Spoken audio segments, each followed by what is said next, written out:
পনির butter মশলার জন্য লঙ্কা ফোড়ন দিয়ে দিলাম,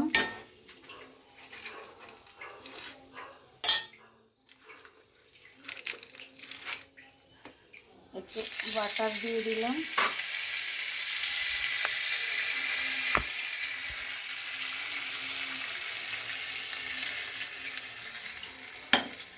একটু কালো জিরে ফোড়ন দিয়ে দিলাম, কাজু চারমগজ দই পেস্ট দিয়ে দিলাম।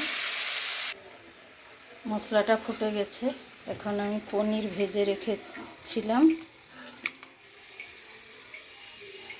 ভাজা পনির আর একটু মশলা ভাজা ছিল, গাজর মটরশুঁটি দেওয়া ছিল, সেটাকে দিয়ে দিলাম।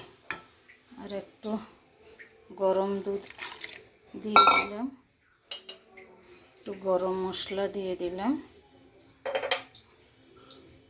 পনিরগুলো সব গরম ছিল।